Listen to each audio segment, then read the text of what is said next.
আসসালামু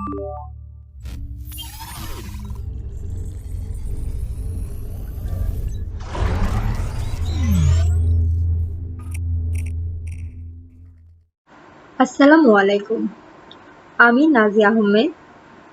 আজকের physics 159 waves and oscillation, geometrical optics, wave মেকানিক্সের সেকেন্ড লেকচার ক্লাসে আপনাদের সবাইকে স্বাগত জানাচ্ছি। গত লেকচারে আমরা ওয়েভস অ্যান্ড অসিলেশনের বেসিক্স টপিকসগুলো নিয়ে আলোচনা করেছিলাম, যেখানে আমরা periodic motion, oscillation, waves and wave types নিয়ে আলোচনা করেছিলাম। আজকে আমরা ওয়েভ অ্যান্ড অসিলেশনের সবচেয়ে গুরুত্বপূর্ণ টপিকস সিম্পল হারমোনিক অসিলেটর নিয়ে আলোচনা করব। এটি আপনাদের পুরো কোর্সের সবচেয়ে গুরুত্বপূর্ণ টপিকস এবং পুরো কোর্সে এই টপিকসটি নিয়ে বিভিন্নভাবে আলোচনা করা হয়েছে বিভিন্ন সিস্টেমের জন্য। সুতরাং এই টপিকসটি আপনাদের খুবই ভালোভাবে বুঝতে হবে। তাহলে সিম্পল হারমোনিক অসিলেটর বলতে আসলে আমরা কি বুঝি? If the oscillation is such that the oscillating body experiences a restoring force when it is displaced from its equilibrium position, and the restoring force is proportional to the displacement and towards the equilibrium position, then the motion is called simple harmonic oscillation and the system is called simple harmonic oscillator. Example: simple pendulum and spring mass system. অনেক বড় একটি সংজ্ঞা এখানে দেওয়া আছে। তো এই সংজ্ঞাটা যদি প্রত্যেকটি পার্ট করে আমরা বুঝে যেতে পারি, তাহলে আশা করি পরীক্ষার সময় এই সংজ্ঞাটি ভুলে যাওয়ার কোনো সম্ভাবনা থাকবে না। তো আমরা অল্প অল্প করে সংজ্ঞাটি বোঝার চেষ্টা করি। প্রথমেই বলেছে if the oscillation is such that. Oscillation কথাটার অর্থ আমরা গত লেকচারে দেখেছি। অসিলেশন বলতে কি, আমরা যদি কোনো বস্তুর গতি যদি এমন হয় এটি তার পর্যায়কালের অর্ধেক সময় একদিকে এবং বাকি অর্ধেক সময় সেই দিকে বিপরীত দিক থেকে অগ্রসর হয়, তাহলে সেই বস্তুর গতিকে আমরা অসিলেশন বা কম্পন বলতে পারি। অসিলেশনের ক্ষেত্রে আমরা যে উদাহরণটা দেখেছিলাম সেটা ছিল সিম্পল পেন্ডুলামের উদাহরণ। তো সিম্পল পেন্ডুলামের ক্ষেত্রে কি হয়, যে আমরা এই বস্তুটাকে একটুখানি টেনে যদি ছেড়ে দিই, তাহলে সে একবার এদিকে যাবে এবং দেন আবার সে পিছন দিকে ব্যাক করবে। এটা ছিল সিম্পল পেন্ডুলামের ক্ষেত্রে। আর স্প্রিং এর ক্ষেত্রে ছিল, যদি আমি একটা স্প্রিংকে তার ইকুইলিব্রিয়াম পজিশন থেকে একটু, এটা তার ইকুইলিব্রিয়াম পজিশন, এখান থেকে যদি একটু টেনে ছেড়ে দিই, তাহলে স্প্রিংটা একবার নিচে যাবে এবং আবার উপরে উঠবে এবং এই পজিশনটাকে মাঝখানে রেখে সে উপরে নিচে ওঠানামা করবে। এটাও ছিল একটা অসিলেশনের উদাহরণ। তাহলে if the oscillation is such that, যদি অসিলেশনটা এমন হয় that the oscillating body experiences a restoring force when it is displaced from its equilibrium position. Oscillating body বলতে এখানে আমরা এই বস্তুটাকে বোঝাচ্ছি, আর স্প্রিং মাস সিস্টেমের ক্ষেত্রে আমরা এই বস্তুটাকে বোঝাচ্ছি। তো অসিলেটিং বডিটা এমন একটা ফোর্স যে এক্সপিরিয়েন্স করবে। কি ফোর্স এক্সপিরিয়েন্স করবে? রেস্টোরিং ফোর্স এক্সপিরিয়েন্স করবে। প্রথমেই আমাদেরকে বুঝতে হবে রেস্টোরিং ফোর্স বলতে আমরা কি বুঝি। রেস্টোরিং ফোর্স হচ্ছে যে ফোর্সটার জন্য কোনো একটি বস্তু তার পূর্বের অবস্থানে ফিরে যেতে চায়, তাকে রেস্টোরিং ফোর্স বলা হয়। যে রেস্টোরিং ফোর্সের বাংলা হচ্ছে প্রত্যায়গামী বল। অর্থাৎ এটা ছিল বস্তুটা ইকুইলিব্রিয়াম পজিশন। ইকুইলিব্রিয়াম পজিশন মানে কি, এই অবস্থানে বস্তুটা স্থির ছিল। এখন আমি যদি তাকে একটু নিচের দিকে সরাই দিই, অর্থাৎ তাকে আমি যদি একটু নিচের দিকে ডিসপ্লেসড করি, সরণ ঘটাই নিচের দিকে, তাহলে কি হবে? সে এখানে আসার পর আবার পিছনের দিকে ব্যাক করবে। একটা সময় পর সে আবার পিছনের দিকে ব্যাক করবে। সে কেন পিছনের দিকে ব্যাক করছে? আমি যখন তাকে নিচের দিকে নামাচ্ছিলাম, সে তো নিচের দিকেই নেমে যেতে থাকতে পারতো। সে কেন আবার পিছনের দিকে উঠে গেল? সে পেছনের দিকে উঠে গেছে এই কারণে যে এই যে ইকুইলিব্রিয়াম পজিশনে যেখানে সে আগে প্রথমে স্থির ছিল, সে ইকুইলিব্রিয়াম পজিশনে বস্তুটা আবার ফিরে যাওয়ার একটা প্রবণতা থাকে, বা ইকুইলিব্রিয়াম পজিশনে বস্তুটা সবসময় ফিরে যেতে চায় বা স্থির হয়ে যেতে চায়। তো ইকুইলিব্রিয়াম পজিশনে ফিরে যাওয়ার জন্য তাকে যে বলে ইকুইলিব্রিয়াম পজিশনের দিকে আকর্ষণ করা হয়, সেই বলটাকে বলা হয় প্রত্যাগামী বল বা রেস্টোরিং ফোর্স। অর্থাৎ বস্তুটাকে তার পূর্ব অবস্থানে নিয়ে যাওয়ার জন্য যে বল আকর্ষণ করে তাকে রেস্টোরিং ফোর্স বলা হয় বা প্রত্যাগামী বল বলা হয়। প্রত্যাগামী বলের সংজ্ঞাটা খুব ভালোভাবে আমাদেরকে বুঝতে হবে। আমি আরেকবার বলি যে আমি যখন তাকে নিচের দিকে সরাচ্ছি, আমি যখন এই বস্তুটাকে, এই অসিলেটিং বডিটাকে আমি যখন নিচের দিকে সরাচ্ছি, সে উপরের দিকে যেতে চায়। কি কারণে যেতে চায়? সে রেস্টুরেন্ট ফোর্সের জন্য যেতে চায়। রেস্টুরেন্ট ফোর্সটা কি? কোনো একটা বল যেটা হচ্ছে তাকে তার স্থির অবস্থান বা ইকুইলিব্রিয়াম পজিশনে নিয়ে যেতে চায়। সেই বলটার কারণে সে উপরের দিকে যেতে চায় বা স্থির অবস্থানে যেতে চায়। তো the oscillating body experiences a restoring force when it is displaced from its equilibrium position.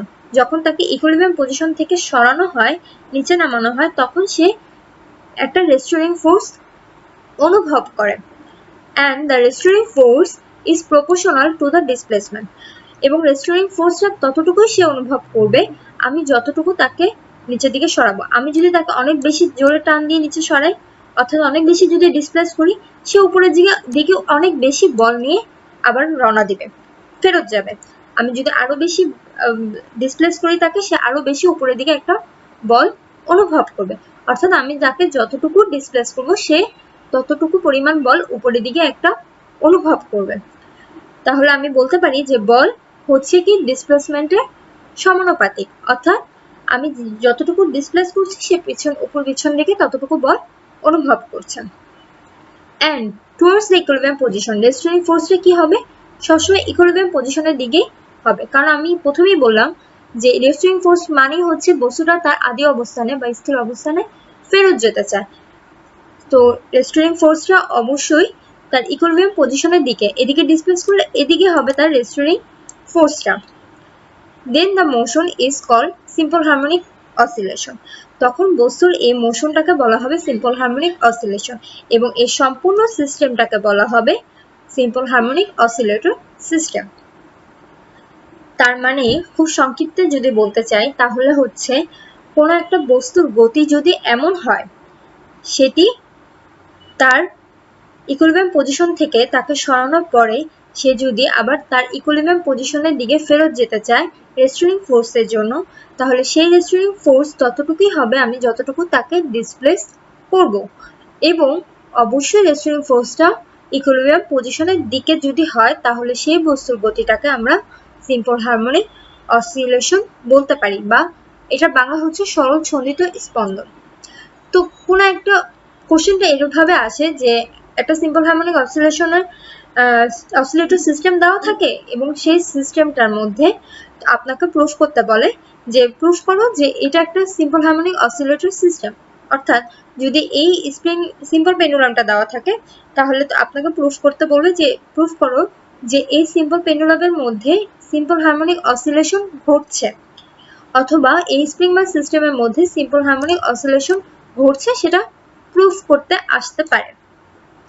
এটা কোশ্চেন আছে, এটা আমরা পরবর্তীতে জানবো অবশ্যই। তো যদি ধরেন এই সিস্টেমটা তো আমরা বুঝতে পারলাম যে স্প্রিং মাস সিস্টেমে কিভাবে সিম্পল হারমোনিক অসিলেশন হচ্ছে। আমি তাকে নিচের দিকে টানছি এবং আমি তাকে নিচের দিকে যতটুকু ডিসপ্লেস করছি, সে উপরের দিকে ততটুকুই একটা ফোর্স অনুভব করছে, এবং সেই ফোর্সটা অবশ্যই তার ডিসপ্লেসমেন্টের সমানুপাতিক। অর্থাৎ আমি বেশি টানলে সে বেশি যাবে পেছন দিকে, আমি কম টানলে সে পেছন দিকে কম বল অনুভব করবে।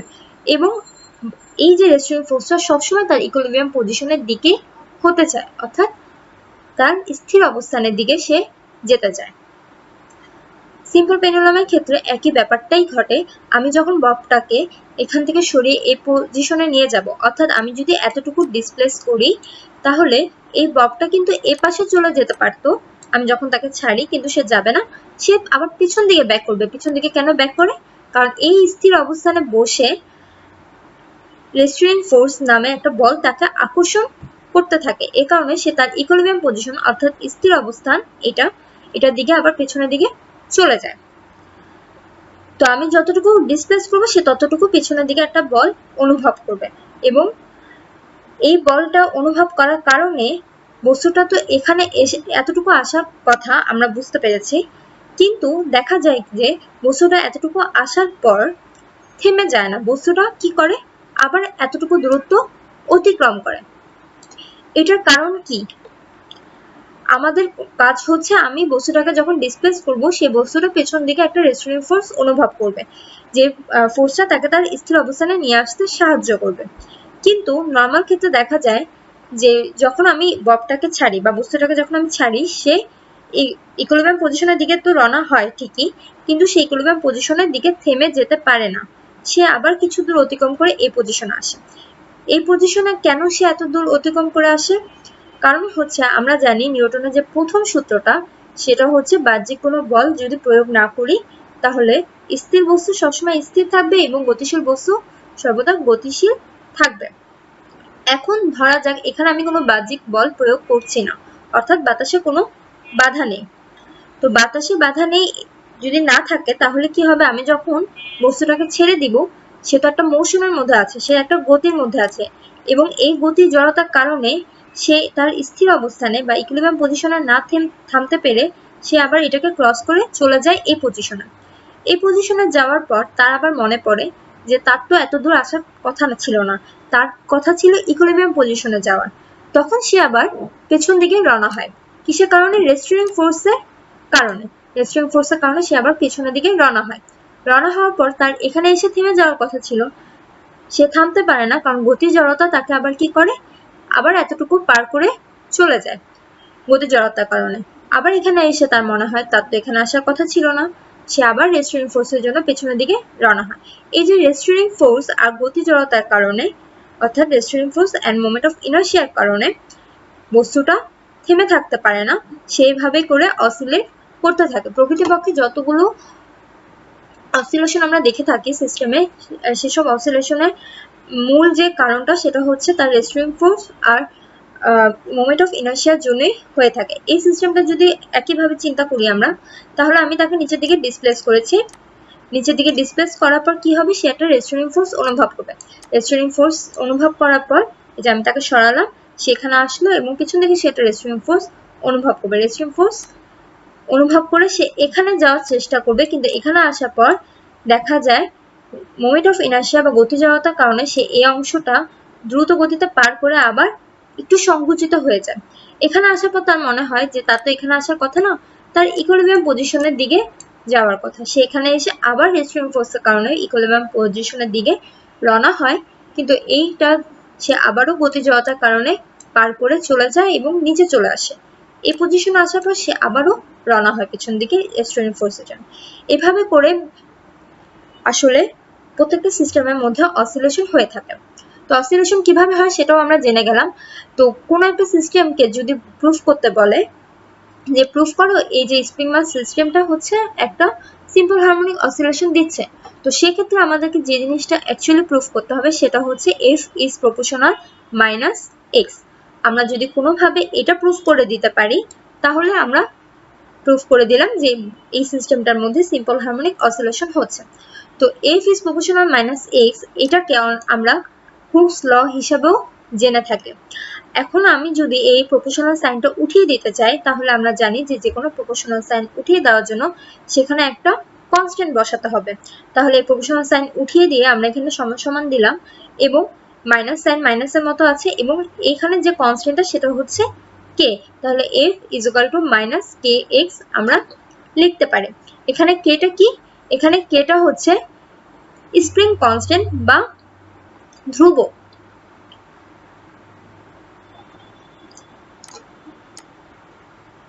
আশা করি মোটামুটি সিম্পল হারমোনিক অসিলেশন এই টপিকসটা ক্লিয়ার হয়েছে।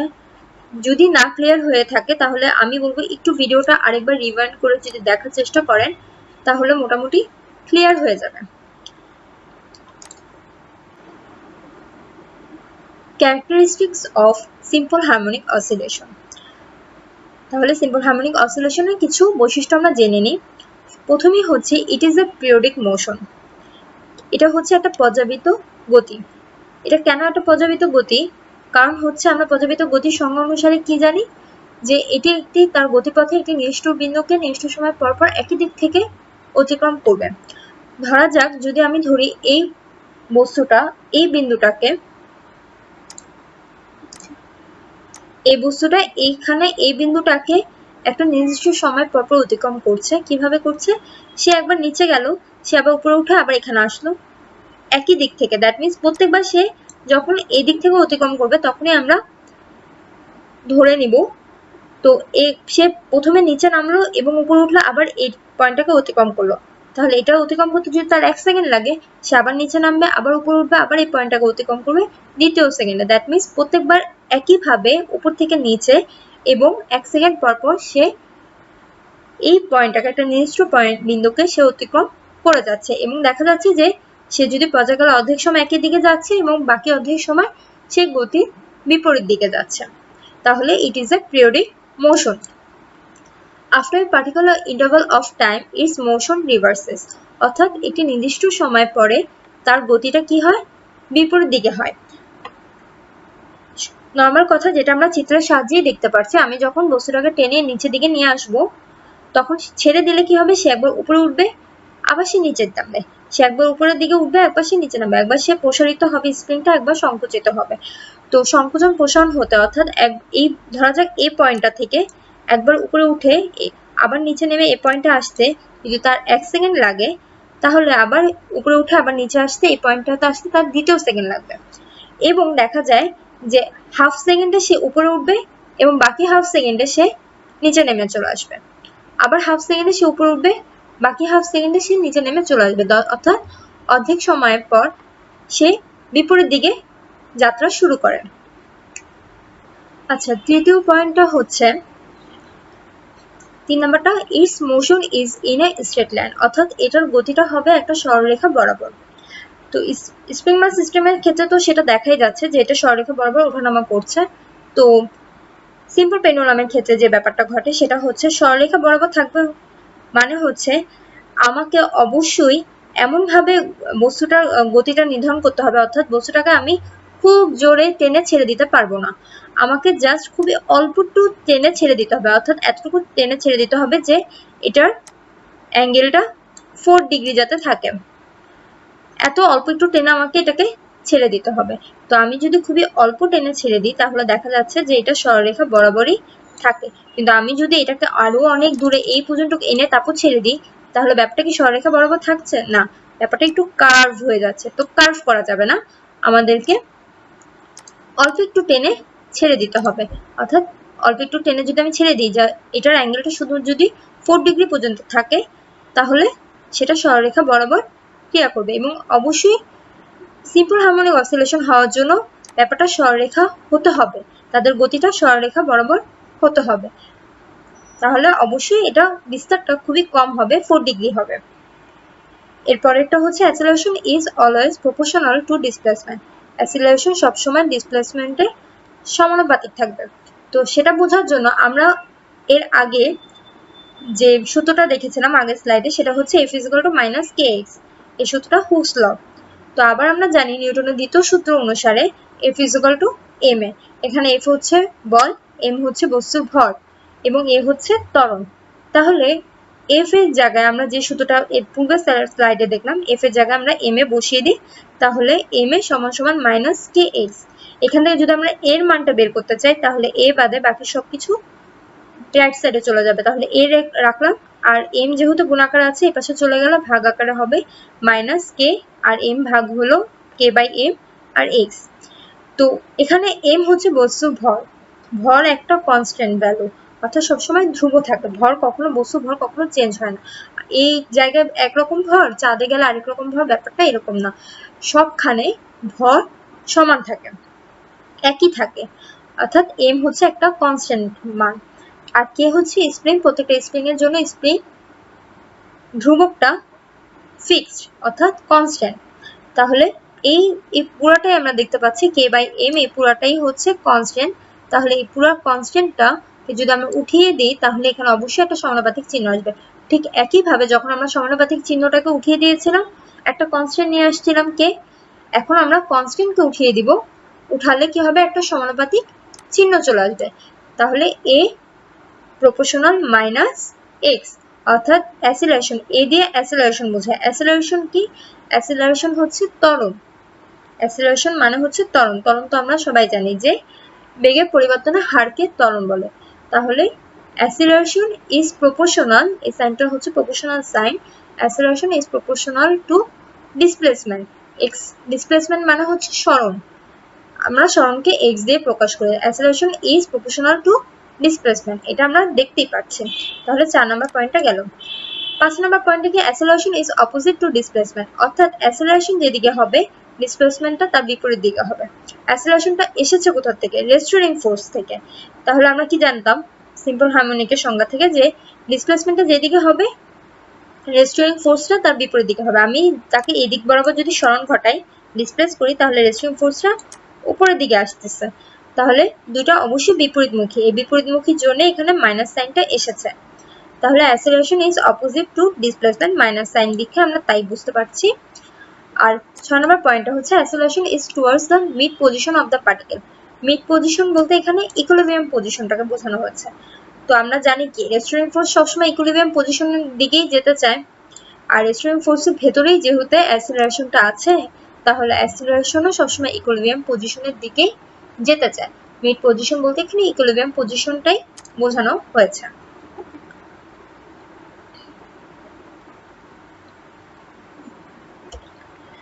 এরপরে স্লাইডটি হচ্ছে relation between simple harmonic motion and circular motion. আচ্ছা, আমি একটু বলে দিই, এখানে সিম্পল হারমোনিক মোশন যে কথা, সিম্পল হারমোনিক অসিলেশনও ঠিক একই কথা। তো এখানে যদি মোশন লেখা থাকে বা অসিলেশন লেখা থাকে, তার মানে আমরা কি বুঝবো? একই ব্যাপারটাই আমরা বুঝবো। আর সিম্পল হারমোনিক মোশনকে অনেক সময় SHM দিয়ে লেখা হয়। আর সিম্পল SHM আমি একটু লিখে দিই, SHM। সিম্পল হারমোনিক মোশনকে SHM দিয়ে লেখা হয়, শর্টকাটে SHM। আর যদি সিম্পল হারমোনিক অসিলেশন থাকতো তাহলে SHO দিয়ে লেখা হতো। আচ্ছা, যখন স্লাইডের মধ্যে লেখা হয় মাউস দিয়ে তখন একটু ডিস্টার্ব হয়, তো সে জড়তার কারণে হচ্ছে লেখাগুলো একটু বাঁকাতারা হয়। আশা করি আপনারা বুঝতে পারবেন। আচ্ছা, এই টপিকটার মধ্যে আমাদেরকে আসলে বোঝাতে বলেছে যে সিম্পল হারমোনিক মোশন এক ধরনের হচ্ছে সার্কুলার মোশন। তো সিম্পল হারমোনিক মোশন দেয় এমন একটা সিস্টেম আমরা নেই, সেটা হচ্ছে সিম্পল পেন্ডুলাম। পুরো কোর্সটার মধ্যে মোটামুটি আমরা সিম্পল পেন্ডুলাম আর স্প্রিং মাস সিস্টেমটা দিয়েই পুরো ঘটনাগুলো বোঝানোর চেষ্টা করব। তো একটা সিম্পল হারমোনিক মোশন দেয় এমন একটা সিস্টেম নিলাম, সেটা হচ্ছে সিম্পল পেন্ডুলাম। সিম্পল পেন্ডুলামের ক্ষেত্রে কি হয়, এখানে সুতার সাহায্যে আমি একটা বস্তুকে ঝুলিয়ে দিই, তারপর আমি একটুখানি টেনে যদি ছেড়ে দিই তাহলে সেটা অসিলেট করতে থাকে, একবার এদিকে যায় একবার এদিকে যায়। আচ্ছা, এখন যদি বস্তুর এই গতিটাকে আমরা একটু গ্রাফের সাহায্যে প্রকাশ করার চেষ্টা করি, তাহলে গ্রাফটা আঁকবো আমরা কি, এই যে এটা হচ্ছে সেই গ্রাফটা আমি কিসের সাহায্যে আঁকলাম? গ্রাফটা আমরা y অক্ষ বরাবর নিলাম হচ্ছে ডিসপ্লেসমেন্ট হচ্ছে y, ডিসপ্লেসমেন্টকে আমরা y দিয়ে প্রকাশ করলাম। আর হচ্ছে x অক্ষ বরাবর আমরা নিব হচ্ছে সময় বা টাইম। এখন আমি যদি সরণ বনাম সময়ে একটা লেখচিত্র ড্র করি, অর্থাৎ ডিসপ্লেসমেন্ট ভার্সেস টাইম যদি একটা লেখচিত্র ড্র করি, তাহলে আমরা এরকম একটা গ্রাফ পাবো। এরকম গ্রাফটা কিভাবে পাবো আমি একটু তাও বুঝিয়ে দিই। যখন বস্তুটা ইকুইলিব্রিয়াম পজিশনে ছিল, এটা ছিল কি তার ইকুইলিব্রিয়াম পজিশন। বস্তুটা যখন ইকুইলিব্রিয়াম পজিশনে ছিল, দ্যাট মিন্স সে এই বিন্দুটাতে ছিল, এটা হচ্ছে তার ইকুইলিব্রিয়াম পজিশন, এখানে সে ছিল। তারপর যখন বস্তুটাকে আমি একটু টান দিলাম, অর্থাৎ তাকে আমি সরিয়ে এখানে নিয়ে আসলাম, এটা হচ্ছে তার সর্বোচ্চ সরণ, এখানে এতটুকু আমি তাকে সরিয়েছি, সর্বোচ্চ সরিয়েছি। তাহলে আমি তাকে সর্বোচ্চ সরালাম কি এখানে, তখন বস্তুটার লেখচিত্রের মধ্যে বস্তুটা এ বিন্দুতে আসবে। এরপরে যখন আমি তাকে ছেড়ে দিচ্ছি, সে পেছন দিকে আবার রওনা দিচ্ছে। পেছন দিকে রওনা দিচ্ছে মানে কি, ইকুইলিব্রিয়াম পজিশনের দিকে যাচ্ছে, অর্থাৎ তার গতিটা আবার ড্রপ করে ইকুইলিব্রিয়াম পজিশনে চলে আসলো। আবার সেই ইকুইলিব্রিয়াম পজিশনে এসে তো থেমে যাবে না, সে গতি জড়তার কারণে ইকুইলিব্রিয়াম পজিশনটা পার করে চলে যেয়ে আবার সে ম্যাক্সিমাম অ্যামপ্লিটিউড তার হবে, সে সর্বোচ্চ এ পর্যন্ত আসবে। তাহলে সে আবারও ম্যাক্সিমাম গেল, ম্যাক্সিমাম যে সর্বোচ্চ এ পর্যন্ত আসলো। আসার পর সে কি করবে, আবারও তাকে রেস্টোরিং ফোর্স পেছন দিকে আকর্ষণ করবে। রেস্টোরিং ফোর্সের জন্য সে আবার পিছনের দিকে যাবে, অর্থাৎ ইকুইলিব্রিয়াম পজিশনের দিকে যাবে। তাহলে সে আবারও উঠে ইকুইলিব্রিয়াম পজিশনের দিকে চলে আসলো। এভাবে আমরা যদি একটা লেখচিত্র ড্র করি, তাহলে এরকম আমরা একটা ওয়েভ পাবো। তাহলে এটা কিসের ওয়েভ? এটা হচ্ছে কিসের লেখচিত্র? এটা হচ্ছে একটা সিম্পল হারমোনিক মোশন দেয় এমন একটা সিস্টেমের লেখচিত্র আমরা ড্র করলাম কিসের সাপেক্ষে, সরণের আর সময়ের সাপেক্ষে ড্র করলাম। এখন এই যে লেখচিত্রটা আমরা পেলাম আমাদেরকে প্রুফ করতে হবে যে এটা একটা সার্কুলার মোশন। সার্কুলার মোশন মানে কি ঘূর্ণন গতি দিচ্ছে। এই যে সার্কেল আমি একটা ড্র করলাম, এটার সাথে আমি এখন এই লেখচিত্রটা তুলনা করব। এই লেখচিত্রটা তুলনা করার মানে হচ্ছে সিম্পল হারমোনিক মোশনের আমি তুলনা করছি। তাহলে ধরা যাক let a particle start from A. Start হলো কি, সে এই বিন্দু থেকে সে স্টার্ট হয়েছে and move at angular velocity omega, এবং ওমেগা অ্যাঙ্গুলার ভেলোসিটি নিয়ে এগিয়ে যাচ্ছে। অ্যাঙ্গুলার ভেলোসিটিটা বলতে কি বোঝায় সেটা আমি আগে একটু বলে নিই। সেটা হচ্ছে ভেলোসিটি মানে কি, ভেলোসিটি মানে হচ্ছে আমরা জানি যে সময়ের সাথে বস্তু অবস্থানের যে পরিবর্তনটা বা সময়ের সাথে বস্তু সরণ যেটা, সেটা হচ্ছে v সমান সমান st। তাহলে আমি একটু লিখি v সমান সমান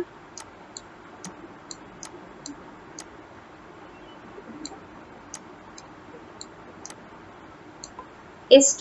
এটা হচ্ছে ভেলোসিটি। আমরা জানি ভেলোসিটি জানি মানে কি, একই সময় বস্তু অবস্থানে যে পরিবর্তনটা হয় সেটা হচ্ছে তার বেগ। তো এই যে ভেলোসিটি সেটা হচ্ছে লিনিয়ার ভেলোসিটি, অর্থাৎ যে কোনো সরলরেখা বরাবর যেটা হয়, যে কোনো সরলরেখা বরাবর একই সময় বস্তু অবস্থানে যে পরিবর্তনটা হয় সেটা হচ্ছে ভেলোসিটি অথবা লিনিয়ার ভেলোসিটি। আর অ্যাঙ্গুলার ভেলোসিটিকে একই ব্যাপার, অ্যাঙ্গুলার ভেলোসিটিকে আমরা ওমেগা দিয়ে প্রকাশ করি।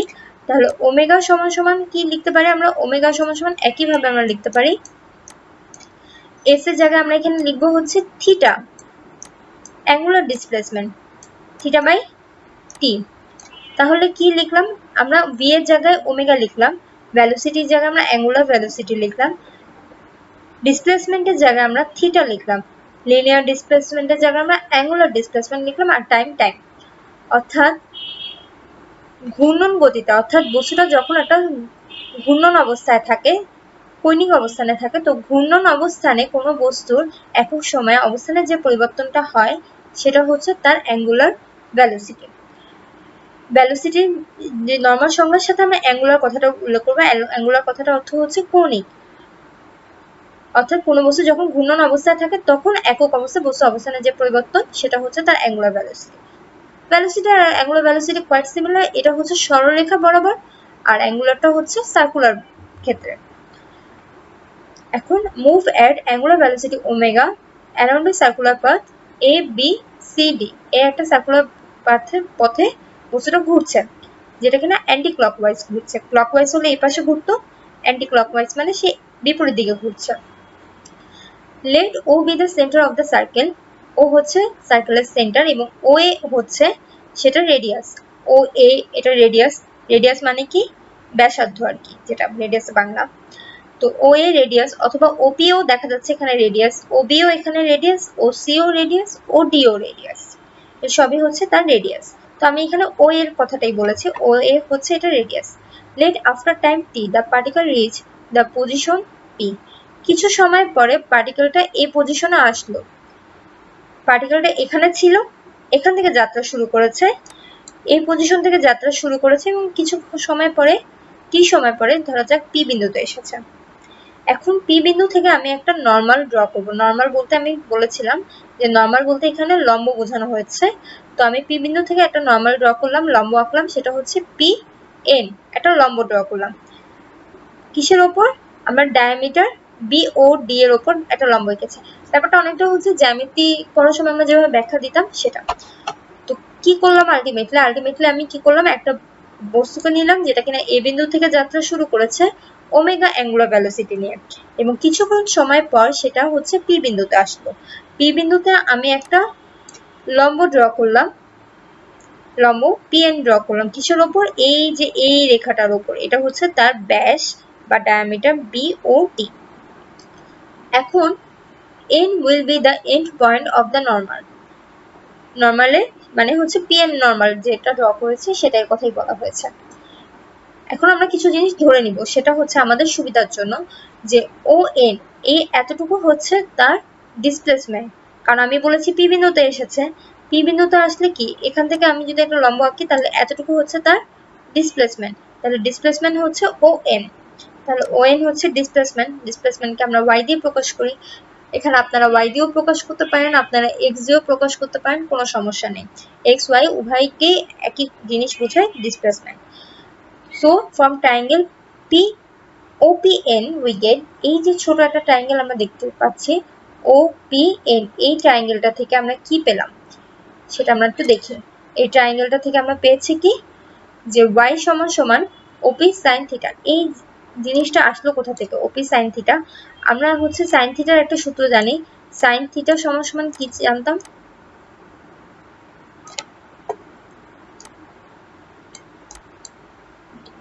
sin থিটা সমান সমান আমরা জানি কি লম্ব বাই অতিভুজ। এটা আমরা ত্রিকোণমিতির সূত্রতে পড়েছিলাম যে sin থিটা সমান সমান লম্ব বাই অতিভুজ। তাহলে এই যে এই ট্রায়াঙ্গেলটা আমরা কল্পনা করি, এই যে এই ট্রায়াঙ্গেলটা যদি আমরা কল্পনা করি তাহলে দেখা যাচ্ছে কি এখানে লম্ব কোনটা হবে, আমরা জানি কি অ্যাঙ্গেল যেটা তৈরি করে সেটা হচ্ছে ভূমি আর অতিভুজের মধ্যে অ্যাঙ্গেল তৈরি করে। তার মানে আমি দেখতেই পাচ্ছি এটা হবে ওপি হবে তার অতিভুজ আর পিএন হবে তার ভূমি। তাহলে লম্বটা কি হচ্ছে, লম্বটা হচ্ছে ওএন, ঠিক আছে, ওএন হচ্ছে তার লম্ব।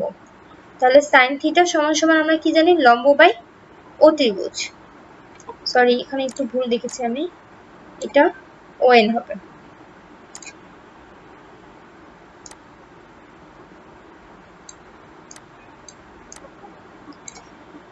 সাইন থিটা সমান সমান লম্ব বাই অতিভুজ, লম্ব হচ্ছে এখানে ON আর অতিভুজ হচ্ছে OP, অতিভুজ OP সে সূত্র অনুসারে এসেছে। তাহলে আমি যদি শুধু ON এর মানটা বের করতে চাই, লম্বের মানটা, তাহলে ON সমান সমান আমি ফার্স্টে লিখেছি y, তাহলে আমি y সমান সমান কি লিখতে পারি, এটা হচ্ছে y হয়ে যাবে, y সমান সমান আমরা এই OPটা যদি এই পাশে চলে যায় তাহলে কি হবে, গুণ আকারে হয়ে যাবে OP sin থিটা। তার মিন্স এটা এসেছে sin theta is equal two লম্ব বাই অতিভুজ সেই সূত্র থেকে। আচ্ছা এরপরেরটা দেখি, এটা আমরা জেনে গেলাম y is equal two OP sin theta কিভাবে আসলো। তাহলে OP এর জায়গায় কি লিখতে পারি, OP যেহেতু আমরা ধরে নিয়েছি OP হচ্ছে তার কি কিছু সময় পর বস্তুটার যে অবস্থান বা বলা যেতে পারে এটা যে রেডিয়াস, রেডিয়াসটা হচ্ছে OP। তো রেডিয়াসকে আমি কেন এখানে এ দিয়ে প্রকাশ করলাম বলি, রেডিয়াসটা মানে হচ্ছে সে সর্বোচ্চ যতটুকু দূরত্ব যাচ্ছে, এখান থেকে যখন যাত্রা শুরু করে এখানে আসছে, বস্তুটা এখান থেকে যাত্রা শুরু করে যখন এখানে আসছে সে সর্বোচ্চ অতিক্রম করছে, তো এটা হচ্ছে তার রেডিয়াস, এটাও হচ্ছে তার রেডিয়াস, তাহলে ওপিও হচ্ছে তার রেডিয়াস। তো এখানে আমি ওপি কে বলেছি সর্বোচ্চ সে যে যতটুকু অতিক্রম করেছে বা অ্যামপ্লিটিউড বিস্তার, তাহলে ওপি জায়গায় আমরা এ লিখতে পারি আর সাইন থিটার মতোই আছে।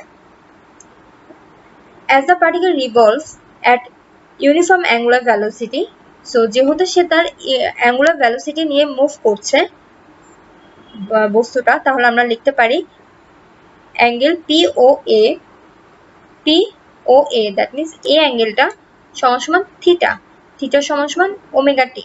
থিটা সমান সমান ওমেগা টি কিভাবে এসেছে, এর আগে একটু আগে আমি যেটা বললাম যে ওমেগা সমান সমান থিটা বাই টি, সেই সূত্র থেকে এসেছে থিটা সমান সমান ওমেগা টি। তাহলে এটা যদি থিটা হয়, এটা যদি থিটা হয়, এটা আমরা ধরে নিয়েছিলাম থিটা, তাহলে এটাও হবে থিটা, থিটা সমান সমান ওমেগা টি। এখানে থিটা হচ্ছে ফেস অ্যাঙ্গেল, থিটাকে নর্মালি আমরা বলে থাকি যে অ্যাঙ্গুলার ডিসপ্লেসমেন্ট, এক্ষেত্রে থিটা হচ্ছে ফেস অ্যাঙ্গেল। তাহলে আমি y সমান সমান এখানে থিটার মানটা যদি বসিয়ে দিই তাহলে আমি লিখতে পারি y সমান সমান a sin theta is equal to a sin omega T, just থিটার মানটা আমরা এখানে বসিয়ে দিয়েছি। প্রথমে আমি যে ইকুয়েশনটা লিখেছি সেখান থেকে কিন্তু এই থিটা মানটা চলে আসছে, আমি একটা ইকুয়েশন এখানে লিখেছিলাম ওমেগা সমান সমান থিটা বাই টি, তাহলে থিটা মান বের করলে এটা চলে আসে। আচ্ছা এখন this is the equation for displacement of a particle executing simple harmonic motion. যে কোনো পার্টিকেল যেটা কিনা সিম্পল হারমোনিক মোশন দিচ্ছে তার ডিসপ্লেসমেন্টের ইকুয়েশন যদি আপনাদেরকে বের করতে বলে তাহলে আপনারা এই জিনিসটা প্রুফ করবেন যে y is equal to a sin omega t, এটা প্রুফ করে দিলেই হয়ে যাবে। কিসের জন্য, ডিসপ্লেসমেন্টের ইকুয়েশন যদি বের করতে বলে। আর সার্কুলার মোশনের সাথে সিম্পল হারমোনিক মোশন এভাবেই ম্যাচ হচ্ছে যে আমি যখন পার্টিকেলটা যাত্রা এখান থেকে শুরু করেছিলাম সে এখান থেকে যাত্রা শুরু করেছিল, যখন সে আস্তে আস্তে উপরের দিকে ওঠা শুরু করলো পার্টিকেলটা আস্তে আস্তে এখানে উপরের দিকে উঠছিল, তারপর যখন তার সর্বোচ্চ বিস্তার হলো অর্থাৎ এ, তাহলে তার এখানে তার সর্বোচ্চ বিস্তার হয়েছে। আবার যখন সে ড্রপ করছিল সেই দিক দিয়েও সার্কেলটা নিচের দিকে নামছিল। আবার ইকুইলিব্রিয়াম পজিশনে সে চলে আসছে, এই যে সে ইকুইলিব্রিয়াম পজিশনে চলে আসলো, আবার সে নিচের দিকে যাত্রা শুরু করলো, আবার সে নিচের দিকে ড্রপ করলো, করে সে সর্বোচ্চ বিস্তার হলো। এটা তার এই পজিশন থেকে এতটুকু হচ্ছে তার সর্বোচ্চ বিস্তার। সর্বোচ্চ বিস্তারকে আমরা অ্যামপ্লিটিউড লিখি। এরপরে সে আবার উপরের দিকে যাত্রা শুরু করলো, সে আবার উপরের দিকে যাত্রা শুরু করলো। এভাবে করে সার্কুলার মোশনের সাথে সিম্পল হারমোনিক মোশনের একটা সম্পর্ক আমরা দেখাতে পারি। তাহলে একটা জিনিস কি খেয়াল করেছেন, পার্টিকেলটা যখন এখান থেকে মুভ করে এখানে এসে আবার এখানে আসে, that means say actually 360 degree অতিক্রম করছে, অর্থাৎ তার একটা পূর্ণ কম্পন সম্পূর্ণ হচ্ছে। আমরা গত লেকচারে দেখেছিলাম যে এখান থেকে এসে আবার এখানে যে আবার এখানে যখন আসে তখন আমরা বলেছিলাম যে একটা পূর্ণ কম্পন সম্পূর্ণ হয়েছে। তাহলে এভাবে অ্যাকচুয়ালি তার একটা পূর্ণ কম্পন সম্পূর্ণ হয়ে যায়। আশা করি বুঝতে পেরেছেন। এরপরের টপিকস আমরা চলে যাই। আচ্ছা, ভেলোসিটি। ভেলোসিটি কি আমরা জানি, we know the rate of change of displacement is called velocity. সময়ের সাথে যে অবস্থানে যে পরিবর্তনটা হয়, the rate of change of displacement, সময়ের সাথে অবস্থার যে পরিবর্তনটা হয় সেটাকে আমরা ভেলোসিটি বলে থাকি এবং ভেলোসিটিকে আমরা v দিয়ে প্রকাশ করি। তাহলে আমরা এখানে একটু দেখি, আমরা জানি কি v is equal to y by t. y by t মানে কি, y হচ্ছে এখানে সময়, সরি y হচ্ছে এখানে সরণ ডিসপ্লেসমেন্ট, আর t হচ্ছে এখানে সময়। তাহলে সময়ের সাথে অবস্থার যে পরিবর্তন সেটাই হচ্ছে তার ভেলোসিটি। এটা হচ্ছে ভেলোসিটির নরমাল যে ইকুয়েশনটা সেটা। এখানে আপনারা x ও লিখতে পারেন, ডাজন্ট ম্যাটার, x y যে কোনো কিছু দিয়ে আপনারা ডিসপ্লেসমেন্টকে প্রকাশ করতে পারেন। এখন এই সময়ের সাথে অবস্থার পরিবর্তন যদি খুব ক্ষুদ্রাতি ক্ষুদ্র সময়ের জন্য আমরা বিবেচনা করি, অর্থাৎ সময়টা যদি খুবই অল্প হয়, খুবই অল্প সময়ের জন্য আমি তার অবস্থানের পরিবর্তনটা যদি বিবেচনা করি, তাহলে আমরা কি করতে পারি, এই ইকুয়েশনটাকে আমরা লিখতে পারি dy by dt. dy by dt মানে কি, ডিফারেন্সিয়েট করলাম y কে, অর্থাৎ সরণকে ডিফারেন্সিয়েট করছি আমরা। কিসের জন্য করলাম, যে আমরা খুব অল্প সময়ের জন্য আমরা তার অবস্থানের পরিবর্তনটা বের করব।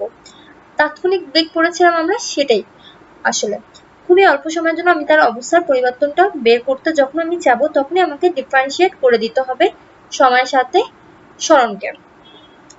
ডিফারেন্সিয়েট আপনারা ফার্স্ট সেমিস্টার আপনাদের ক্যালকুলাস কোর্সে আছে, সেখানে আপনারা ডিফারেন্সিয়েট ইন্টিগ্রেশন খুব ভালোভাবে পড়বেন, খুব ভালোভাবেই বুঝতে পারবেন। তো এই ক্ষেত্রে আমি খুব অল্পই বোঝাবো, যে যতটুকু আমার এই কোর্সের জন্য লাগবে ততটুকুই বোঝাচ্ছি। তো ভেলোসিটি এটা নরমাল ইকুয়েশন ছিল, এটাকে আমরা ডিফারেন্সিয়েট করে দিয়েছি কেন, আমরা খুব ক্ষুদ্রাতি ক্ষুদ্র সময়ের জন্য যখন বিবেচনা করতে চাচ্ছি, এই জন্য আমরা ডিফারেন্সিয়েট করে দিয়েছি। তো আমরা লিখতে পারি ভেলোসিটি v সমান dy by dt। এটা কিভাবে আসলে আমি বুঝালাম এখানে। দ্যাট মিনস আমার y কে সময়ের সাথে ডিফারেন্সিয়েট করতে হবে, y কে সময়ের সাথে ডিফারেন্সিয়েট করতে হবে। তাহলে y মানে কি ডিসপ্লেসমেন্ট, ডিসপ্লেসমেন্টের যে ইকুয়েশনটা আমরা পেয়েছিলাম সেটা আমরা একটু দেখে নিই। আমরা ডিসপ্লেসমেন্টে কোন ইকুয়েশনটা পেয়েছিলাম, আমরা ডিসপ্লেসমেন্টের এই ইকুয়েশনটা পেয়েছিলাম, y is equal to a sin omega t। এটা মুখস্থ করে ফেলতে হবে, y is equal to a sin omega t। Simple harmonic মোশনের ডিসপ্লেসমেন্টের ইকুয়েশনটা কি, y is equal to a sin omega t। এটা পুরোপুরি মুখস্থ থাকতে হবে।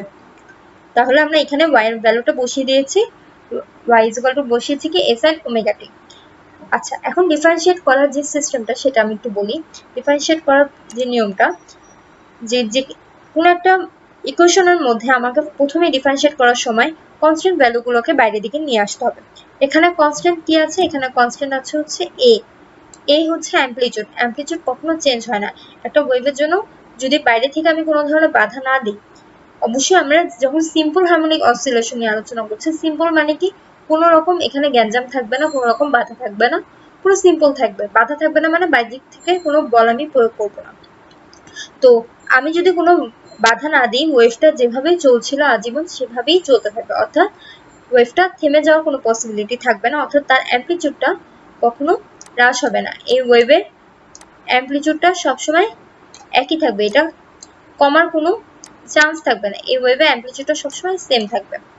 আচ্ছা, তাহলে অ্যামপ্লিটিউড এ হচ্ছে একটা কনস্ট্যান্ট ভ্যালু, এটা অবশ্যই মনে রাখতে হবে। এ অ্যামপ্লিটিউড এখানে কনস্ট্যান্ট, তাহলে একে আমি বাইরের দিকে বের করে নিয়ে আসলাম। তো সাইনকে যখন আমি ডিফারেন্সিয়েট করব, সাইনকে ডিফারেন্সিয়েট করতে হলে আমাকে লাগবে কি, সাইনকে ডিফারেন্সিয়েট করলে কস আসে। এই সূত্রটা আমরা ডিফারেন্সিয়েশনের সময় পড়েছি যে সাইন থিটাকে যদি ডিফারেন্সিয়েট করি তাহলে কস থিটা চলে আসে, আবার কস থিটাকে ডিফারেন্সিয়েট করলে মাইনাস সাইন থিটা আসে। এটা একটা সূত্র, এটা হচ্ছে ক্যালকুলাসের সূত্র, মুখস্থ করে ফেলতে হবে। তো এখানে আমি সাইন ওমেগা টিকে, এখানে ওমেগা টি মানে কি থিটা, তো ওমেগা টি মানে থিটা আমি আগেই দেখলাম। তাহলে সাইন ওমেগা টিকে যদি আমি ডিফারেন্সিয়েট করি তাহলে কি হবে, কস ওমেগা টি আসবে। তাহলে কস ওমেগা টি আসলো। এটার ব্যাখ্যাটা আমি এখনো দেইনি, কিন্তু ওমেগা কি করছে এখানে, এটা ব্যাখ্যাটা আমি এখনো দেইনি। তাহলে এ কস ওমেগা টি আসলো। এখন আমরা এখানে দেখতে পাচ্ছি যে এই যে ওমেগা টি, এখানে টি দিয়ে আমরা অ্যাকচুয়ালি ডিফারেন্সিয়েট করছি, টি দিয়ে আমরা ডিফারেন্সিয়েট করছি, তার সাথে ওমেগা এখানে আছে। তার মানে এই অংশটাকে আমাকে আবারও ডিফারেন্সিয়েট করতে হবে। এই অংশটাকে যখন আমি আবারও ডিফারেন্সিয়েট করব, দ্যাট মিন্স ডি বাই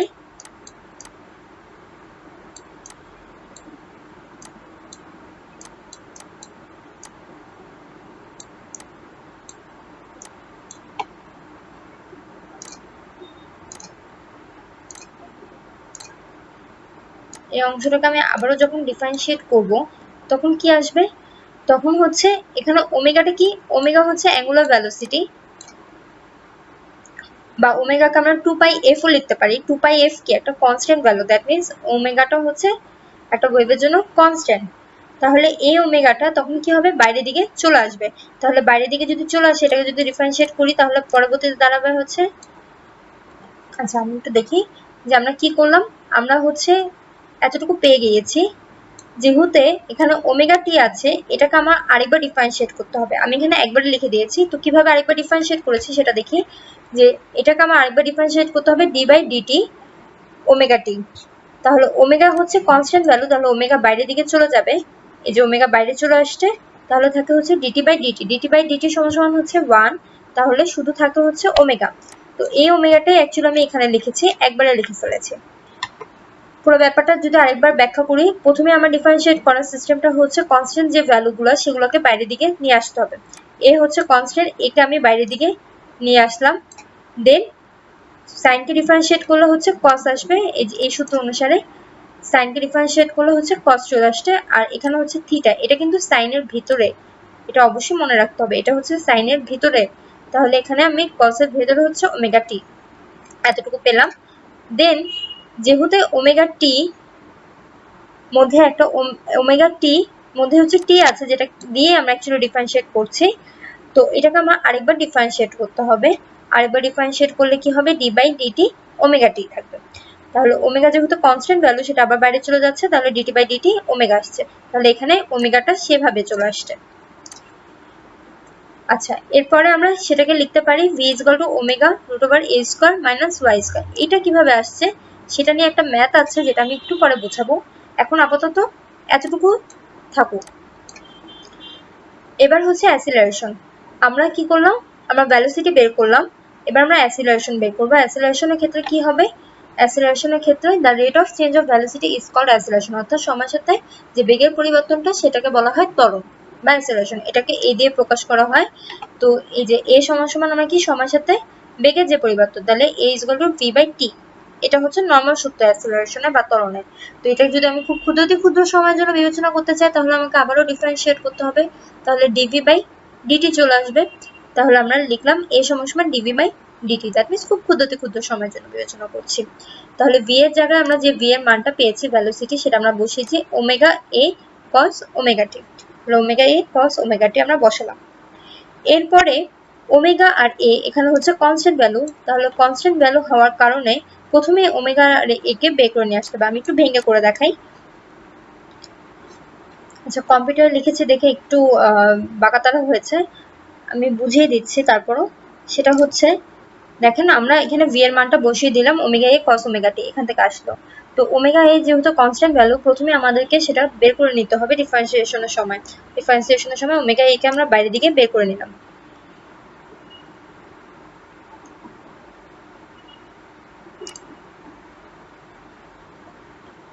আচ্ছা, ওমেগা এ বাইরের দিকে চলে আসলো। দেন আমাদের থেকে যায় কি, কস ওমেগা টি, এটাকে আমার আবার ডিফারেন্সিয়েট করতে হবে d by dt cos omega t. তো cos ওমেগা টি কে যদি আমরা ডিফারেন্সিয়েট করি তাহলে এই সূত্র অনুসারে চলে আসছে হচ্ছে মাইনাস সাইন থিটা বা সাইন ওমেগা টি। তাহলে আমরা মাইনাস সাইনটা দিয়েছি এখানে, ওমেগা এ আগের মতোই ওমেগা এ আছে, আর cos এর জায়গায় হবে হচ্ছে সাইন, আর থিটার জায়গায় হচ্ছে ওমেগা টি। ঠিক আছে, ওমেগা টি কে আমরা আগের নিয়মে এখানে যেহেতু ওমেগা টি কে আমরা আবার ডিফারেন্সিয়েট করেছিলাম, এখানেও ওমেগা টি কে আমাদের আবার ডিফারেন্সিয়েট করতে হবে, কারণ এখানে টি ভ্যারিয়েবলটা রয়ে গেছে। তাহলে এটাকে আমরা আবার ডিফারেন্সিয়েট করলাম d by dt omega t. তাহলে d by dt omega t কে ডিফারেন্সিয়েট করলে কি হবে, ওমেগাটা যেহেতু কনস্ট্যান্ট সেটা আবার বাইরের দিকে চলে আসবে, যে ওমেগা এতটুকু অংশ থেকে আমি জাস্ট ওমেগাটা পাচ্ছি। তাহলে মাইনাস ওমেগা এ সাইন ওমেগা টি, এটা আগের মতো এটা, দেন এতটুকু অংশ থেকে আমি ওমেগাটা পেলাম। এই ওমেগা আর এই ওমেগা যেহেতু গুণ আকারে আছে, তাহলে হয়ে যাবে হচ্ছে ওমেগা স্কোয়ার। তাহলে মাইনাস মাইনাস ওমেগা স্কোয়ার আর এ সাইন ওমেগা টি, এ সাইন ওমেগা টি। আশা করি বুঝতে পারছেন ডিফারেন্সিয়েশন কিভাবে করা হচ্ছে, আর যেহেতু ক্যালকুলাস কোর্সটা আপনাদের আছে আরো বেশি ভালোভাবে ক্লিয়ার হয়ে যাবে। তো এই যে মাইনাস ওমেগা স্কোয়ার এ সাইন ওমেগা টি, এখানে দেখা যাচ্ছে এ সাইন ওমেগা টি হচ্ছে ওয়াই, যেটা আমরা আগে জেনেছি। ওয়াই সমান সমান এ সাইন ওমেগা টি বসাচ্ছিলাম না, সেটাই আমরা আবার উল্টিয়ে বসাবো, যে এ সাইন ওমেগা টি সমান সমান আমরা এখন ওয়াই লিখে দিলাম। তাহলে মাইনাস ওমেগা স্কোয়ার আর এ সাইন ওমেগা টির জায়গায় আমরা ওয়াই লিখে নিব, কারণ এটা দিয়েই আমরা শুরু করেছিলাম যাত্রা। তো আলটিমেটলি দাঁড়ায় হচ্ছে অ্যাসিলারেশন এ সমান সমান মাইনাস ওমেগা স্কোয়ার ওয়াই। তো কিছু জিনিস আপনাদেরকে মুখস্থ করে ফেলতে হবে, সেটা হচ্ছে ওয়াই ইজ ইকুয়াল টু যে এ সাইন ওমেগা টি সেটা, দেন হচ্ছে ভি সমান সমান ওমেগা এ কস ওমেগা টি এটা, আর অ্যাসিলারেশন এ সমান সমান ওমেগা স্কোয়ার ওয়াই এটা। জিনিসগুলো মুখস্থ করে ফেললে আপনাদের জন্যই সুবিধা হবে, কারণ ম্যাথমেটিক্যাল প্রবলেমে এই ইকুয়েশনগুলো ব্যবহার করা হবে। আচ্ছা, এরপরে আমরা চলে যাই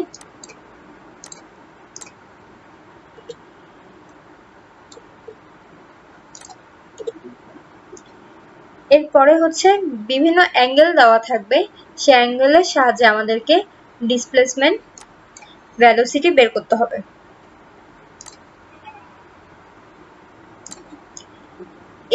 এখানে অ্যাঙ্গেল দেওয়া আছে, অ্যাঙ্গেলের সাহায্যে আমাদের ডিসপ্লেসমেন্ট ভেলোসিটি অ্যাসিলারেশন এগুলো বের করে নিয়ে আসতে হবে। কিভাবে বের করতে হবে আমরা কি জানি, আপনাদেরকে কোশ্চেনে এইভাবে দেওয়া থাকবে যে অ্যাঙ্গেল 0 ডিগ্রি বা angle pi by 2 degree, angle pi by 2, এগুলোর জন্য আপনারা ডিসপ্লেসমেন্ট অ্যাসিলারেশন ও ভেলোসিটি বের করেন সিম্পল হারমোনিক মোশনে। তো সেই ক্ষেত্রে প্রথম যে অ্যাঙ্গেলটা দেওয়া আছে 0, সেটার জন্য ডিসপ্লেসমেন্ট কিভাবে বের করবেন, ডিসপ্লেসমেন্টের সূত্র আপনারা মাত্র দেখেছেন, y is equal to a sin omega t। এই সূত্রটা লিখবেন, লিখে sin ওমেগা t, দেখেন আলফা সমান সমান ওমেগা t এবং এই আলফারই ভ্যালু দেওয়া আছে হচ্ছে 0, দ্যাট মিন্স এই যে ওমেগা t এখানে দেওয়া আছে, এই ওমেগা টির ভ্যালু হচ্ছে কত, 0 বসাবেন। তাহলে কি দাঁড়ায়, y সমান সমান a sin omega T value কত দেওয়া আছে, ওমেগা টি ভ্যালু দেওয়া আছে 0 বসালাম। বসালে কত হয়, sin 0 ডিগ্রি মান কত, sin 0 ডিগ্রি মান হচ্ছে 0, তাহলে a ইনটু 0, sin 0 ডিগ্রি মান হচ্ছে 0, তাহলে a ইনটু 0 করলে কি হয়, 0 দাঁড়ায়। তাহলে এখানে হচ্ছে আমরা লিখবো 0, এই ঘরটাতে আমরা লিখবো হচ্ছে 0 ডিসপ্লেসমেন্টের ঘরের জন্য। কিসের জন্য, 0 ডিগ্রির জন্য ডিসপ্লেসমেন্ট 0 হবে। দেন ভ্যালোসিটির ক্ষেত্রে একইভাবে ওমেগা টির জায়গায় আপনাদেরকে কি বসাতে হবে, 0 বসাতে হবে। তাহলে cos 0 ডিগ্রির মান কত, cos 0 ডিগ্রির মান হচ্ছে 1, cos 0 ডিগ্রির মান 1, তাহলে 1 এর সাথে যদি আপনারা ওমেগা a কে গুণ করেন তাহলে ওমেগা a থেকে যাবে, তাহলে এখানে আমরা লিখবো হচ্ছে ওমেগা a। এরপরে আপনারা চাইলে ভেঙে ভেঙেও করতে পারেন অথবা ডিরেক্ট ছক আকারে করে বসিয়ে দিতে পারেন, পরীক্ষার সময় কোনো সমস্যা নেই, দুটেই অ্যাপ্রুভ করা হবে। এরপরে হচ্ছে অ্যাসিলারেশনের ক্ষেত্রে কি, 0 ডিগ্রির জন্য অ্যাসিলারেশনটা কি হবে, তাহলে একইভাবে ওমেগা টি এর জায়গায় আমরা 0 ডিগ্রি বসাবো। এই যে ওমেগা টি এর জায়গায় 0 দেওয়া আছে, তাহলে ওমেগা টি এর জায়গায় আমরা 0 ডিগ্রি বসাবো। এগেইন sin 0 ডিগ্রি মান হচ্ছে 0, তাহলে 0 এর সাথে যে কোনো কিছুকে গুণ করা মানেই হচ্ছে আমাদের 0 চলে আসবে। এখন sin 0 ডিগ্রি মান কত, cos 0 ডিগ্রি মান কত, এগুলো আমরা মোটামুটি জানি।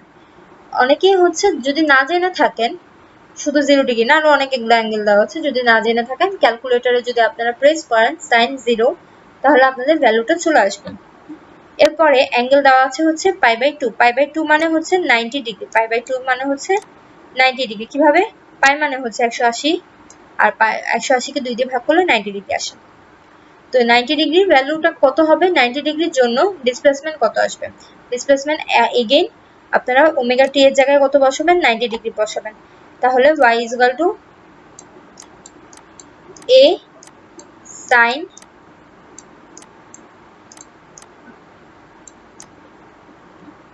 90 ডিগ্রি, সেটা বসালে কত হয়? sin 90 ডিগ্রি মান হচ্ছে 1, তাহলে a × 1 = a। তাহলে আমরা এখানে a বসাচ্ছি। কেন প্লাস a বসালাম সেটা হচ্ছে, দেখেন এটা যদি চিত্র একটু ড্র করি আমরা,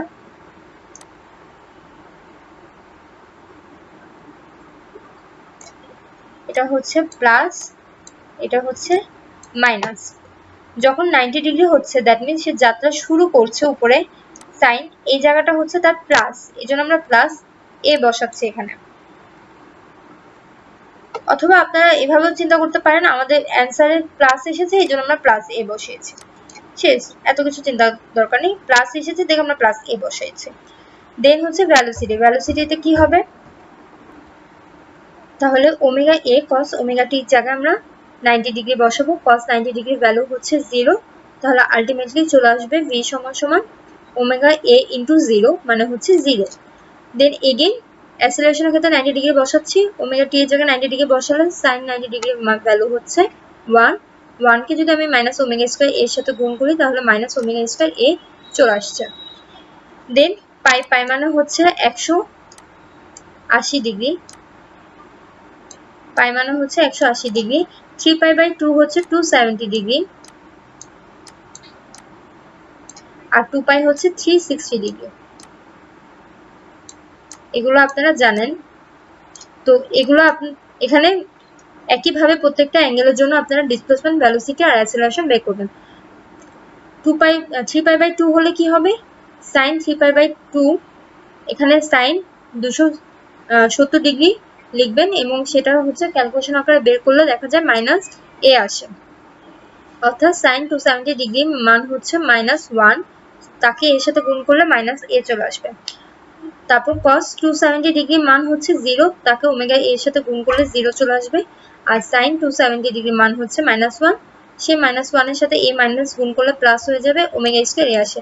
এভাবে করে প্রত্যেকটা অ্যাঙ্গেল বের করবেন। পরীক্ষার সময় ডিরেক্ট ছক আকারে যদি বের করতে চান তাহলে এই ইকুয়েশনগুলো অবশ্যই উপরে লিখে দিতে হবে, আর যদি ভেঙে ভেঙে বের করেন তাহলে তো ইকুয়েশন অবশ্যই লিখবেন, লিখেই বের করবেন। Restoring force.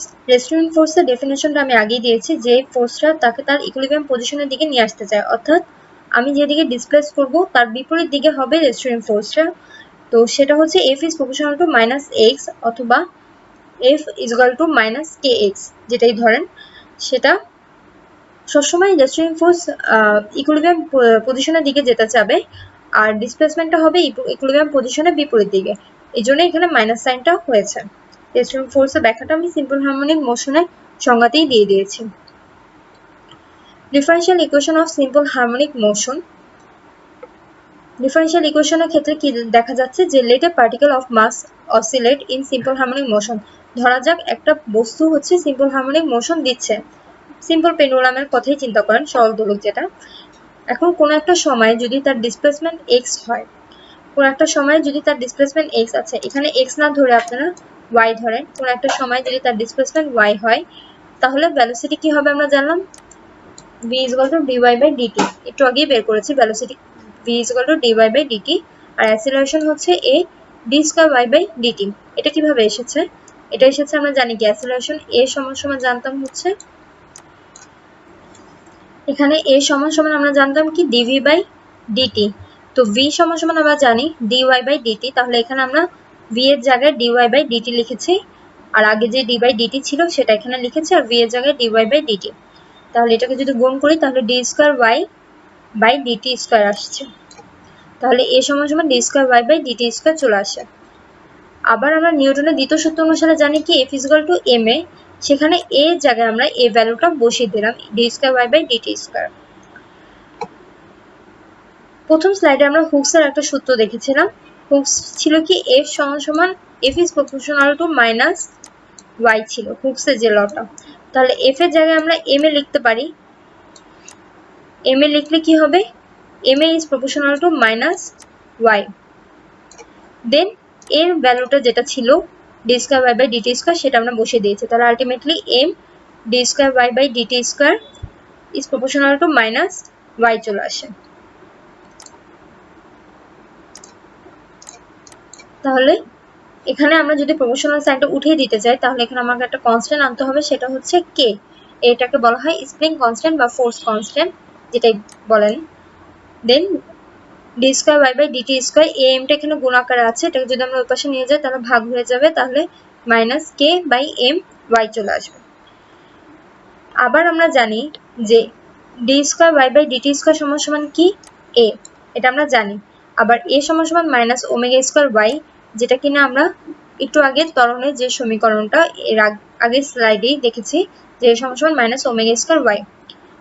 তাহলে আমরা যদি এক আর 2 নম্বর সমীকরণটাকে একটু কম্পেয়ার করি তাহলে আমরা দেখতে পাই যে দুইটারই লেফট সাইডে ইকুয়েশন টার্মটা সেম, তাহলে d square y by dt square, এবং রাইট সাইডের টার্মটা হচ্ছে একটা মাইনাস k বাই my, অন্যটা হচ্ছে মাইনাস ওমেগা স্কয়ার y। যেহেতু লেফট সাইডে দুটো টার্ম সেম তাহলে আমরা লিখতে পারি এটা সমান সমান এটা, তাহলে মাইনাস k বাই my সমান সমান মাইনাস ওমেগা স্কয়ার y আমরা লিখতে পারি। সেখান থেকে যদি এই মাইনাস আর এই মাইনাস কাটা চলে যায় থাকে k বাই m সমান সমান ওমেগা স্কয়ার। এই ওমেগা স্কয়ারটাকে যদি আমরা এই পাশে নিয়ে আসি, সরি এখানে হচ্ছে k বাই m সমান সমান ওমেগা স্কয়ার। এখন এই ওমেগা স্কয়ারের ভ্যালুটা আমরা এখানে বসিয়ে দিব, k বাই m এর যে ভ্যালুটা সেটা আমরা 1 নম্বর সমীকরণে বসাবো। 1 নম্বর সমীকরণে যদি বসাই তাহলে d square y by dt square সমান সমান আমাদের এখানে মাইনাস ওমেগা স্কয়ার y থাকে, যেটা এই পাশে নিয়ে আসতে হয়, মাইনাস সাইনটা পাল্টে যে হবে হচ্ছে plus sign, plus omega square y। অর্থাৎ আপনারা চাইলে এই অংশটা থেকে ডাইরেক্ট এই অংশটাও লিখে ফেলতে পারেন। মাঝখানে এতটুকু পার্ট করা হয়েছে, যে কোনো একটা সিস্টেমের ক্ষেত্রে যদি আসে তখন আপনাদের এতটুকু পার্ট এক্সট্রা করতে হবে। এটা সামনে গেলে আপনারা বুঝে যাবেন কেন এই পার্টটা এখানে এক্সট্রা করা হয়েছে। তাহলে আমরা দেখতে পাচ্ছি যে এখানে যদি আমরা মাইনাস k বাই m এর ভ্যালুটা বসাই তাহলে আসে হচ্ছে ওমেগা স্কয়ার, তাহলে মাইনাস ওমেগা স্কয়ার y হবে। এই মাইনাস ওমেগা স্কয়ার y কে যদি আমরা সম্পূর্ণটা ইকুয়েশনে এই পাশে নিয়ে আসতে চাই, দ্যাট মিন্স লেফট সাইডে, তাহলে মাইনাসটা প্লাস হয়ে যায় ওমেগা স্কয়ার y হবে। এই ডিফারেনশিয়াল টার্মটা বের করার কারণটা কি, এই টার্মটা বের করার একটাই কারণ যে আমরা পুরো ইকুয়েশনটাকে একটা টার্মের উপর বেস করে নিয়ে এসেছি। একটা টার্মটা কি, সেটা হচ্ছে y। ডিসপ্লেসমেন্টের মানটা যদি আমরা জানি, দেখেন আমরা পুরো ইকুয়েশনের ভ্যালুটা বের করে আসতে পারবো। একমাত্র এখানে ডিসপ্লেসমেন্টটাই হচ্ছে অজানা রাশি, ওমেগা হচ্ছে কনস্ট্যান্ট, ওমেগা ভ্যালু কনস্ট্যান্ট যেহেতু সেটা এটা জানা, আর বাকি সবকিছুই আমাদের এখানে জানা হয়ে যাবে যদি শুধুমাত্র আমরা ডিসপ্লেসমেন্টটা বের করে নিয়ে আসতে পারি। তাহলে this is the differential equation of a particle executing simple harmonic oscillation. যখন শুধুমাত্র বেসিক ইকুয়েশনটার কথা জানতে চাবে তখন বেসিক ইকুয়েশনটা হচ্ছে এটা, এটা হচ্ছে তার বেসিক ইকুয়েশন। যে কোনো সিম্পল হারমোনিক মোশনের ডিফারেনশিয়াল ইকুয়েশনের যে বেসিক ইকুয়েশনটা বা জেনারেল ফর্ম যেটাকে বলা হয়, এটা হচ্ছে সিম্পল হারমোনিক অসিলেশনের জেনারেল ফর্ম, ডিফারেনশিয়াল ইকুয়েশনের general form, differential equation of a particle executing simple harmonic oscillation. অবশ্যই মনে রাখবেন জেনারেল ইকুয়েশনটা হচ্ছে এটা, এটার সাথে বাকি সবকিছু তুলনা করে আমরা বিভিন্ন সিস্টেমের জন্য ডিফারেনশিয়াল ইকুয়েশন বের করব। বিভিন্ন সিস্টেম বলতে আমরা বোঝাচ্ছি যে আমরা এই জেনারেল ফর্মটার উপর বেস করে আমরা স্প্রিং-মাস সিস্টেমের জন্য সিম্পল হারমোনিক অসিলেশনের ডিফারেনশিয়াল ইকুয়েশন বের করতে পারি, বা সিম্পল পেন্ডুলামের জন্য আমরা ডিফারেনশিয়াল ইকুয়েশন বের করতে পারি। সবকিছুই এই জেনারেল টার্মটার উপর বেস করে আমরা বের করব।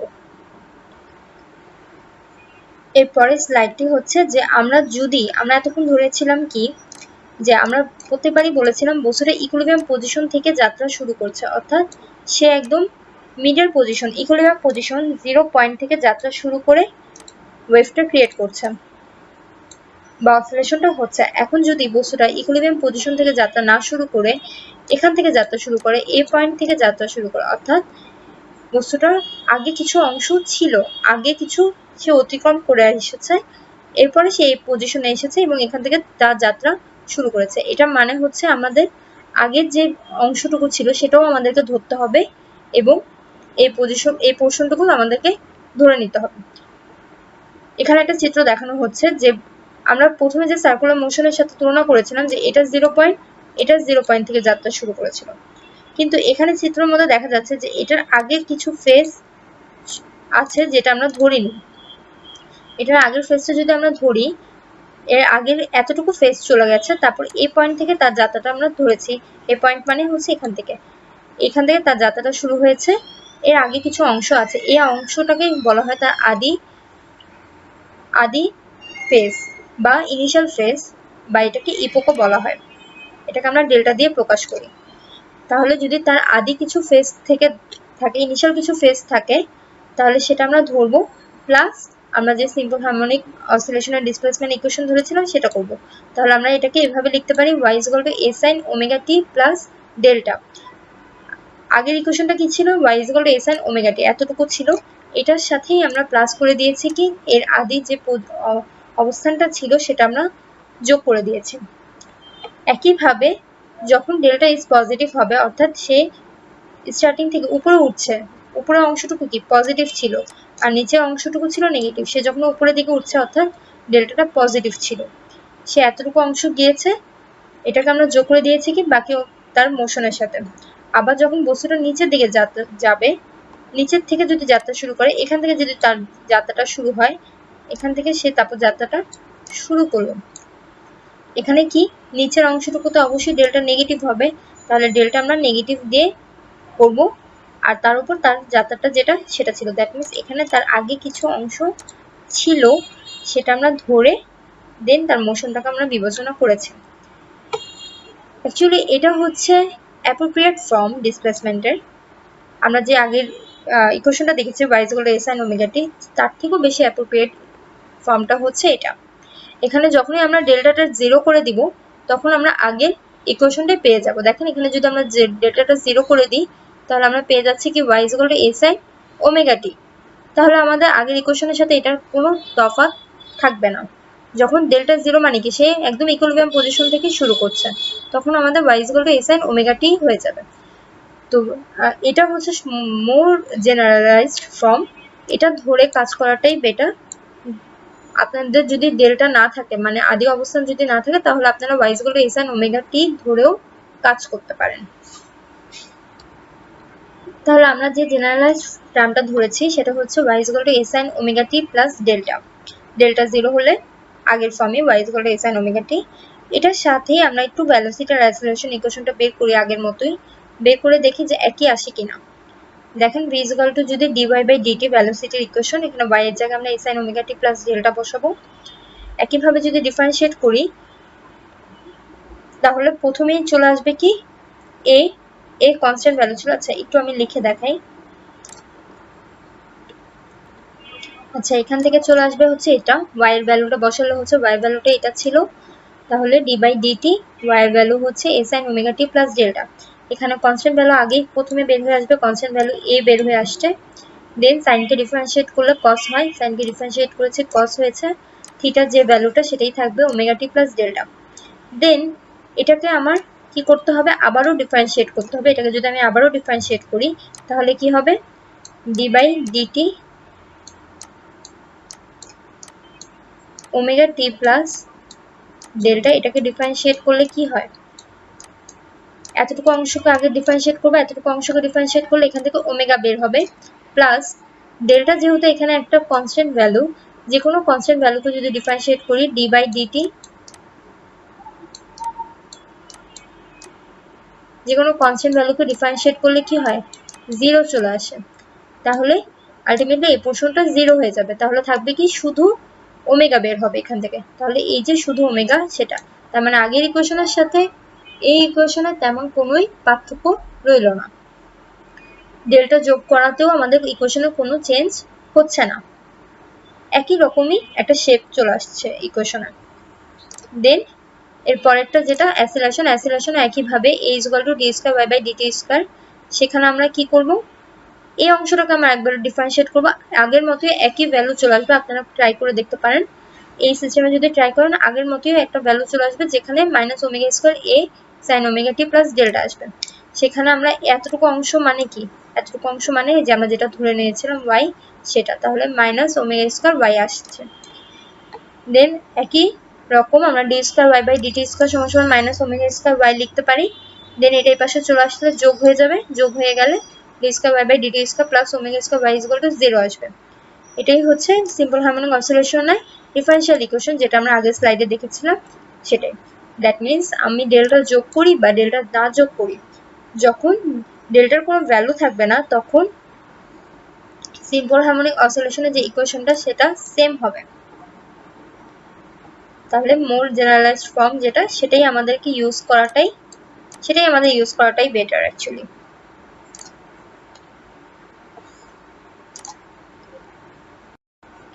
আচ্ছা, আমরা একটা ম্যাথমেটিক্যাল প্রবলেম দেখি।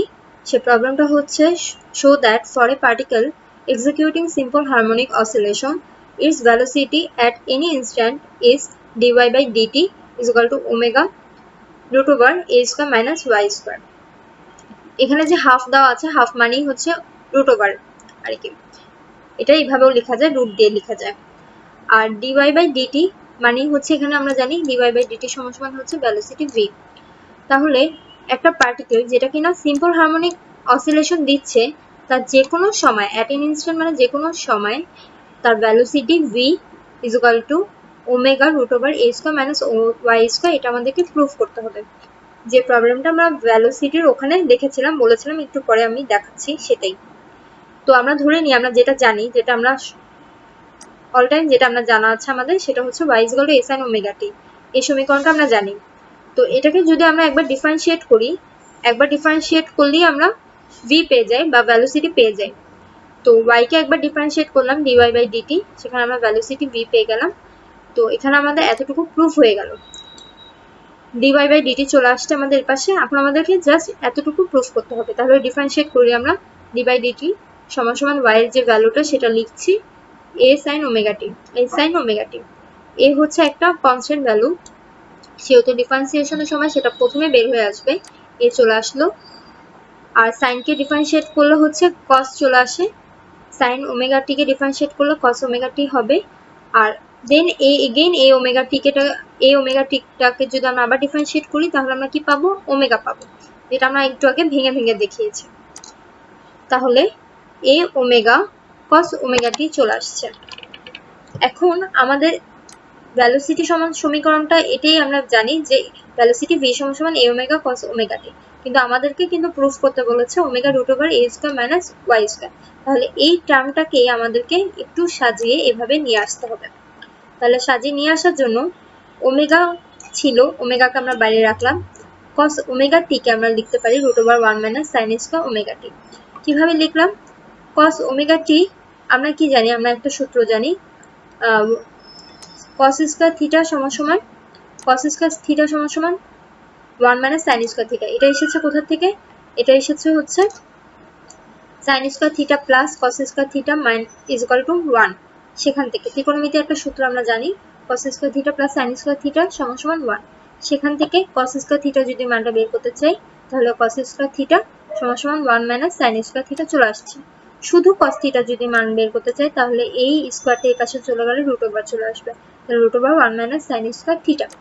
তো এই অনুসারে আমরা এখানে cos ওমেগা t এর মানটা লিখতে পারি root over 1 minus sin square, আর থিটার জায়গায় আমরা এখানে লিখবো হচ্ছে ওমেগা t। এটা পাশে অবশ্যই দেখিয়ে দিতে হবে সাইড নোটে।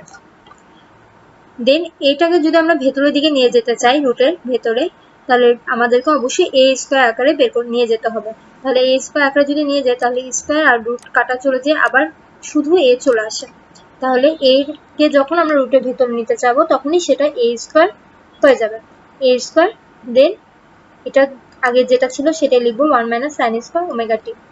দেন ব্র্যাকেট ক্রস করে যদি আমরা গুণ করে দিতে চাই তাহলে a স্কয়ার ইনটু 1 সমান সমান a স্কয়ার মাইনাস আর a square sin square omega t হবে। আবারও আমরা এই omega root over a square minus a square sin square omega t পেলাম। দেন এই a square sin square omega t কে আমরা y স্কয়ার লিখতে পারি, কারণ আমরা এটা ধরে নিয়েছিলাম y equal to a sin omega t, তাহলে y স্কয়ার সমান সমান a square sin square omega t হবে, তাহলে omega root over a square minus y square হয়ে যাচ্ছে। তাহলে এটাই আমাদেরকে অ্যাকচুয়ালি প্রুফ করতে বলেছিল, dy বাই dt সমান সমান omega root over a square minus y square half, এই হাফটাই হচ্ছে রুট, তাহলে আমরা এই রুটটাকে আমরা হাফ আকারেও লিখতে পারি। আপনাদের কোশ্চেনটা এখানে dy বাই dt না দিয়ে ডিরেক্ট v সমান সমান omega root over a square minus y square half আকারেও আসতে পারে। তো এখানে আপনাদের v ও থাকতে পারে অথবা dy বাই dt ও থাকতে পারে। তাহলে আজকে এই পর্যন্তই। আগামী ক্লাসে আমি আরো কয়েকটি ম্যাথমেটিক্যাল প্রবলেম নিয়ে আলোচনা করব, যে প্রবলেমগুলো আজকে আমরা যেসব সূত্র সম্বন্ধে জেনেছি সেগুলোর উপর বেস করেই থাকবে। তাহলে আজকে আমরা কি পড়লাম? আজকে আমরা সিম্পল হারমোনিক অসিলেটর বা সিম্পল হারমোনিক অসিলেশনের ডেফিনেশনটা একটু বিস্তারিত আলোচনা করলাম এবং দেখালাম যে সিম্পল হারমোনিক মোশনটাই হচ্ছে এক ধরনের সার্কুলার মোশন।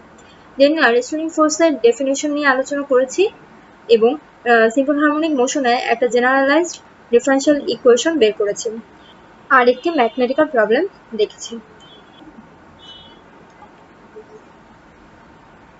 তাহলে আজকে এই পর্যন্তই থাকবে। আগামী লেকচারে আমরা সিম্পল হারমোনিক অসিলেশনে আরো কিছু গুরুত্বপূর্ণ টপিকস নিয়ে আলোচনা করব। ততদিন পর্যন্ত সবাই ভালো থাকবেন, সুস্থ থাকবেন। সবাইকে ধন্যবাদ।